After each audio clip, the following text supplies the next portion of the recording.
Good evening and welcome to our weekly book study here at New Covenant House. We are studying this book, Christian Anarchism, by a fellow named Alexander Christianopoulos, who wrote it as his doctoral thesis. The idea was to collect all the writings from Christian anarchist writers in one place, so you would have a clear picture of what Christian anarchism really is. And it is tremendously helpful, at least to me. So that's why I'm sharing what I get out of it here. We are up to chapter 5, which is one of the two chapters that deal with how Christian anarchists will respond to the state. And tonight's chapter is 5.2.2, Heroic Sacrifices by Church Members, and that's on page 188 in my version of the book, which is the abridged version. You may have a different version, so look for 5.2.2 in your book. Before I begin, I wanted to go back to last week where we talked about this attacker who was going to harm a child, and you had the opportunity to prevent that from happening by stepping in between the attacker and the child. Now, not all attacks are physical. A lot of attacks are verbal. So every day we get put down, we get insulted, we get ridiculed, and all kinds of things like that. And obviously we are supposed to respond in exactly the same way as if it was a physical attack. But those injuries we receive from verbal attacks are not visible, and they may go untreated for a long time, and it could actually be pretty severe. So I just wanted to point that out, and it's not dealt with in this book, but I think we need to kind of at least think about what we would do and also how we would behave ourselves for that not to happen. But back to the actual writing. And the author here brings up again the hypothetical child attacker. We saw how Ballou wrote a beautiful explanation about what he would do, and that he would try to persuade this attacker not to attack the child or even yourself, by saying to him, "Friend, come sit here. If you're hungry, we'll give you food. If you're thirsty, we'll give something to drink. If you're tired, we'll give you a bed to sleep." And that is the Christian response to evil. And he argues that in 9 out of 10 times that would actually work. Now, I don't know if this 9 out of 10 or whatever the number is, but it makes a lot of sense to me that by reacting in an unexpected way, like a surprise to the attacker, that will definitely throw them off guard, and they will the chances that they will back off will increase. I am certain of that, at least. But then Ballou says, what if it doesn't work? What happens then? Well, yeah, you would probably die. But, so Ballou says, it's okay, because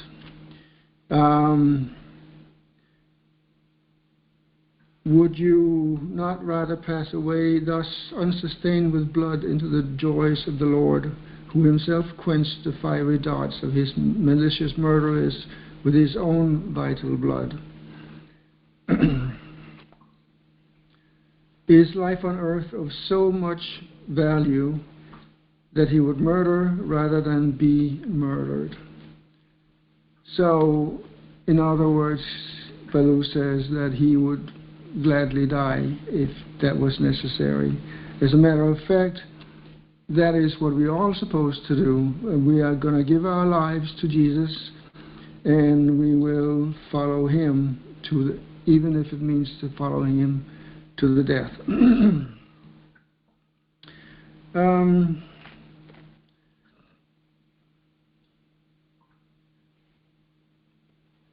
And Bellou also says that thousands of Christian martyrs have already done so, so why wouldn't you? To die in the triumph of non-resisting love is much more glorious than to live wearing the crown of Caesar, bespattered by the blood of the slain, he says. This is kind of like a beautiful way of saying that. So what he's trying to say is that we must be ready and willing to make the ultimate sacrifice. Jesus says, and that's what Jesus meant when he said he came not to send peace, but a sword. And I had trouble figuring this out, and it's one of those unfortunate phrases that throw people off. If they never heard it before, they will not understand what it means. And a lot of teachers just repeat it as if it was like automatically, but they don't explain what it means. So Jesus doesn't hand out swords. That's not what it means. What he means is that what he does will attract people who have swords. They're going to be ready to kill you. So, and then if that happens, then you have to be ready to die. A response with violence would not be appropriate for a Christian. When Christ calls a person, he bids them to come and die, says Myers, one of these writers. And that's actually a quote from Bonhoeffer. Bonhoeffer is interesting because he was actually a part of a plot to kill Hitler. It didn't happen, but a few weeks before the war ended, he was executed for his resistance to the war. So he is considered one of the martyrs. For him, apparently, it was okay to be a part of a plot to kill Hitler, but for most other, I don't know if Bonhoeffer considered himself an anarchist, but most Christian anarchists would say that it would not be okay, even for an evil person like him to be killed. Jesus says that for Eliot, and whatever these writers, he says, commitment to the death is the bottom line of Jesus' movement. The immediate future for which Jesus never paints a rosy picture. So Jesus he never says that the near future is going to be rosy. It is going to be fraught with all kinds of evil and unpleasantness. Members of the true church should be prepared to die like Jesus as a testimony to their unwavering faith in him and in his teaching, he says.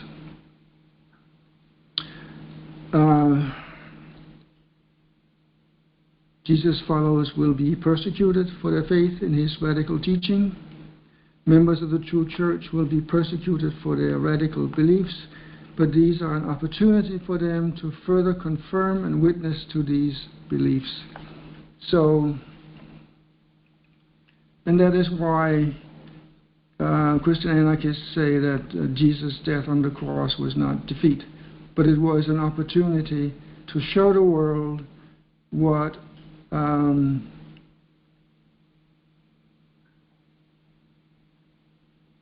the love that Jesus had for us to die on the cross. So yeah.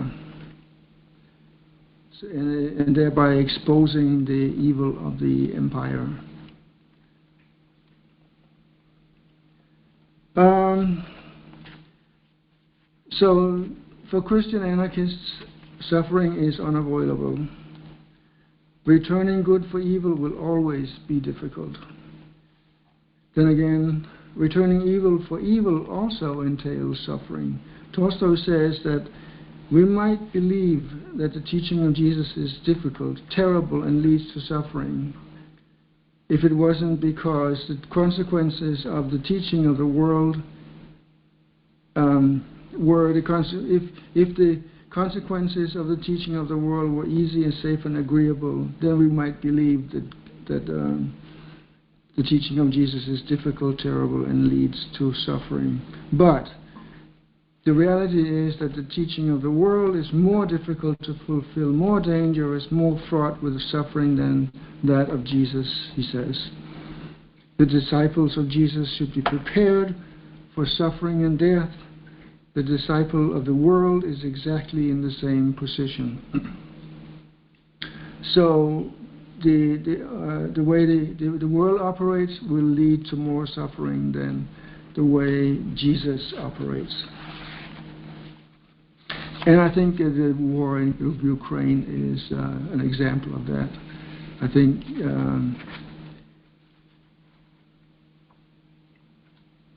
that war could have been stopped on day 2 if the Ukrainians had laid down their arms and surrendered. It might not have been very pleasant, but it would be a lot more pleasant than for thousands of them to die. I'm just saying that, but a lot of people will disagree with me on that, but who am I to say what they should think? The disciples of Jesus would be prepared for suffering and death. The disciple of the world is exactly in the same position. I think we already said that, so. Moving on. Tolstoy adds that if we count the martyrs to the world, for every single martyr to Christ, we shall find 1,000 martyrs of the world. Yeah, so even though a lot of people have died for the teachings of Christ, a lot more have died for the beliefs of the world. And yeah, that's definitely makes sense. Ballou agrees that in the end, the world's path of resistance has led to more suffering and death than that of Christian non-resistance. Non-resistance demands the sacrifice of one life, he writes. Resistance demands thousands of such sacrifices. So it is incomparably safer to suffer evil than to resist it by violence, he says. Moving on, courage. So a lot of people will say that Christians are cowards when they don't resist. But the opposite is true. Ballou writes about that. He says that it requires the noblest courage and the highest fortitude to be a true non-resistant. So it requires more courage to not resist evil than it does to resist evil. Following Jesus requires no cowardice but heroic courage. And those are the words of Christianopoulos himself. That's his conclusion, and I agree with that. And then there's talk about the Eucharist. And it's celebrated by many people in many different ways. And it says on the usually on the altar that you use, that is in memory of me.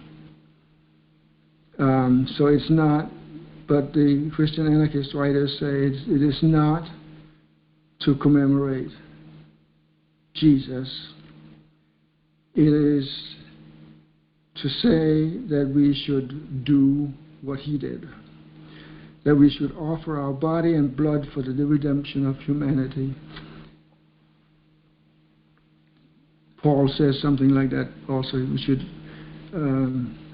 offer ourselves as a living sacrifice. For Jesus Mass is something to be lived rather than attended. We must become God's sacrifice in the world. So there's far more to the Eucharist than just some wine and some bread. And a lot of people don't even know that. They just go through the motions because nobody explains it to them. So go ahead and share this video with everybody. The mission of the Church is therefore clearly a difficult one and requires heroic sacrifices from its members in dealing with evil. Ilul says, Christians bear witness before God and man to the consequences of injustice and the proclamation of love.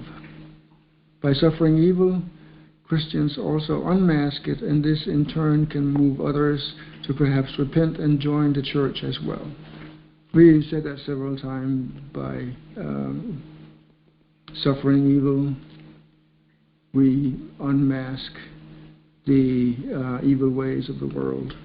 When I read this, I thought about the Amish schoolhouse shooting almost 10 years ago, I think, where people were amazed when the Amish said that they forgave the shooter. And I think this is one of those times when a lot of people were moved in the right direction. They were moved towards the attitude of forgiveness and sacrifice. But it didn't take long for people to be back on their usual ways again. But I thought that was a beautiful moment, and it was definitely a demonstration of the power of forgiveness and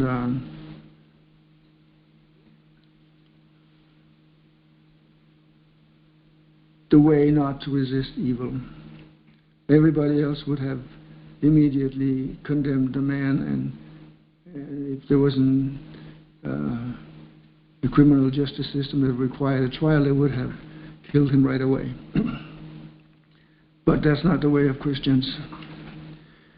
Tolstoy says that it is by those who have suffered, not by those who have inflicted suffering, that the world has been advanced. It is by those who have suffered, and not by those who have inflicted suffering, that the world has been advanced. The progress of humanity towards good is accomplished not by its tormentors, but by its martyrs. So, two ways of saying that the good of the world has been promoted by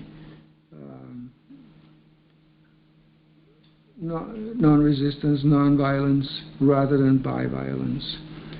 It is this faith in the transformative power of love through suffering even unto death that bears witness to the Church's trust in God. And when it says church here, it means the people in the church. People who consist, the church who consists of the people, not many buildings, right, who trust in God. And that this trust in God is what we're going to be talking about next time, which I think that we may have to deal this in 2 weeks, maybe 1 or 2 weeks more, then we're done with chapter 5, which will be the end of the second part of the book. So I look forward to that, and then I want to see you next week here for that. Thank you for coming.